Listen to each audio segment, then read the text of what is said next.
At precisely 7 a.m., a geyser of water erupted from the fire hydrant in front of Sycamore Vista's gated entrance, blasting Sandra Pickicket's Lexus like a car wash from hell. Residents screamed, sprinklers sputtered dry, and lawns began wilting before breakfast. The HOA president stood there in her robe, curlers, and clipboard in hand, shrieking with a voice that could shatter glass, "Who shut off the main line?" The answer, dear reader, was me, quietly sipping coffee in my backyard, smiling at the chaos I had finally unleashed after months of torment. My name is Gregory Harlon, but everyone calls me Greg. I'm a 42-year-old mechanical engineer who moved to Sycamore Vista 3 years ago for peace and a modest vegetable garden. I wasn't flashy. I didn't gossip. I mowed my lawn once a week and waved politely without joining the Wine Mom Facebook cliques or the weekend barbecue politics. I kept to myself, worked from home designing irrigation systems for commercial farms, and enjoyed the simple pleasure of growing my own food. My mistake? Owning the private well that supplied the neighborhood's water. A quirky legal loophole in the property deeds from 1923 left me as the sole controller of the underground aquifer. The previous owner, an elderly gentleman named Harold, had warned me about keeping this information quiet. He said with a knowing wink, "Some things are better left unmentioned in a neighborhood full of busybodies." I didn't flaunt it, never even mentioned it to anyone, until HOA President Sandra Pickicket decided to make me her personal project. Sandra Pickicket was everything wrong with suburban power trips wrapped in a 5'4" package of bleached blonde hair and designer tracksuits. She despised my independence with a passion that bordered on obsessive. It started small, with passive-aggressive comments about my truck being too working-class for the neighborhood aesthetic. Then came the formal citations. She cited me for non-compliant mulch coloration, claiming it was too earthy, which she said with disgust dripping from every word like my mulch was personally offensive to her sensibilities. The next week, she issued a citation for tomato plant visibility from Street View, which she declared a menace to community aesthetics while gesturing dramatically at my garden like she was presenting evidence in a murder trial. Her most ridiculous citation was for failing to edge lawn corners with HOA-approved sharpness. Yes, she actually measured the angles with a protractor while I watched from my window, coffee in hand, wondering if this woman had anything better to do with her life. But her piece de resistance was her obsession with my rainwater barrels.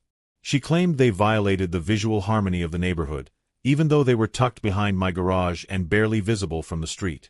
When her official complaints went nowhere, she took matters into her own hands. She trespassed at night to siphon them, claiming they were illegal water hoarding devices. I caught her red-handed one evening at 11:30 p.m., garden hose in hand, flashlight clenched between her teeth, wearing what I can only describe as a cat burglar outfit from a bad spy movie. When I confronted her, she didn't even have the decency to look embarrassed. She smirked with that infuriating entitled expression and said, "The HOA controls water use, not you. These barrels are community property under Statute 7.3 of our bylaws." The irony was thicker than her eyebrow pencil, considering she had no idea where the neighborhood's water actually came from and Statute 7.3 was about mailbox colors. For weeks, I documented everything with the thoroughness of someone who'd spent their career in precision engineering. Security cameras captured her nightly raids on my rain barrels, showing her sneaking across my lawn like a suburban ninja with absolutely no grace. I photographed the muddy footprints leading from my property to hers, the same distinctive pattern from her limited edition garden clogs she bragged about on Facebook. I even recorded her bragging to her book club about how she was teaching me a lesson about community compliance. She said it with such pride, like she was some sort of suburban vigilante fighting for justice against the tyranny of vegetable gardens and functional vehicles. Her exact words, which I'll never forget, were, "That Greg character needs to learn that in Sycamore Vista, we have standards. If I have to drain every one of his silly barrels to make him conform, then so be it. It's for the greater good." The situation escalated when she started recruiting other neighbors to her cause. She held secret meetings in her living room, which she called the Sycamore Vista Beautification Committee, where she distributed photos of my property with red circles around supposed violations. She created a 37-page PowerPoint presentation titled The Greg Harlon Problem, a Threat to Property Values, which she emailed to every resident. She even hired a private investigator to find building code violations, who quit after a week saying, and I quote from his resignation letter she accidentally included in a mass email, "This woman is insane and Mr. Harlon's property is perfectly compliant." The breaking point came when Sandra filed a false police report on a Thursday afternoon, claiming I was stealing water from neighbors and running an illegal commercial farming operation. 3 squad cars and a detective showed up at my door, confused and apologetic, only to find deeds, maps, and state water rights documents proving I literally owned the spigots feeding every single house in Sycamore Vista. The detective spent an hour reviewing my paperwork, shaking his head in amazement. The younger officer whistled low and said, "So you're telling me this lady has been stealing from the guy who provides her water?" I nodded, and he shook his head in disbelief. The detective added with a chuckle, "In 20 years of police work, this might be the dumbest criminal I've ever encountered." Sandra, undeterred by facts, logic, or the police telling her she was wrong, demanded a special HOA meeting to vote me off the system.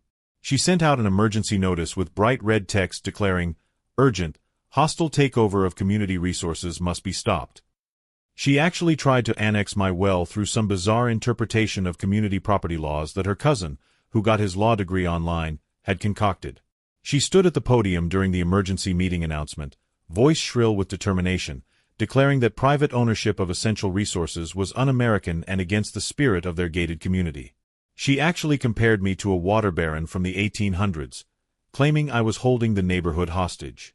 That's when I decided to stop playing defense and show them exactly what ownership meant. The morning of the vote arrived with perfect dramatic timing on a sweltering Saturday in July. As residents gathered in the clubhouse at 9 a.m. sharp, coffee and pastries in hand, ready for what Sandra had promised would be a swift vote to liberate their water supply, I calmly walked to my basement. The master valve sat there, heavy and industrial, installed by Harold's grandfather in 1947. I flipped it with a satisfying clunk. Within minutes, the transformation began. Lawns browned like toast under the summer sun. Dishwashers froze mid-cycle, leaving breakfast dishes suspended in sudsy limbo. Showering residents were left dripping soap, frantically turning handles that produced nothing but groaning pipes and the occasional death rattle of air in the lines. Meanwhile, my sprinklers arced gracefully across my lush garden, tomatoes glistening like trophies in the morning sun, my grass a defiant emerald green in a sea of rapidly browning yards. Panic erupted in the clubhouse. Someone's teenager ran in screaming that the pool was draining. Another resident's smart home system started sending alerts about water pressure failure. Sandra stood at the podium, gavel in hand, trying to maintain order while her own phone buzzed with her pool maintenance company alerting her to critically low water levels in her koi pond. The look of dawning horror on her face was worth every citation she'd ever given me. The sheriff arrived within the hour, but not for me. After my report and evidence submission 3 weeks prior, they'd been investigating Sandra's water usage during the county's Level 3 drought restrictions. Turns out, Sandra had been illegally siphoning thousands of gallons into her luxury koi pond, violating water restrictions during a county drought emergency. Her koi were, quite literally, swimming in stolen evidence. The sheriff, a tall man with a magnificent mustache who looked like he'd stepped out of an old western, said with barely contained amusement, "Ma'am, you've been stealing water during a Level 3 drought restriction. That's a felony. And based on these records, you've stolen approximately 300,000 gallons over the past 2 years." Sandra's face went from red to white to a concerning shade of purple that matched her designer handbag. The HOA meeting devolved into absolute chaos that would have been comedic if it wasn't so satisfying. Neighbors shouted, demanding answers about their dry taps, while Sandra tried to scream over them with increasingly desperate explanations. She waved her arms frantically, her acrylic nails catching the light, insisting this was all a misunderstanding, that she was protecting the community from my water hoarding. She actually claimed I had sabotaged her pond as revenge for her righteous enforcement of HOA rules. That's when I stood up and calmly walked to the projection screen. I had prepared a presentation of my own, 47 high-definition photos of her siphoning my rain barrels at night, flashlight in mouth, looking like a raccoon in heels. The room went silent except for a few poorly suppressed snickers, then erupted in angry shouts directed at Sandra. The evidence was overwhelming and undeniable.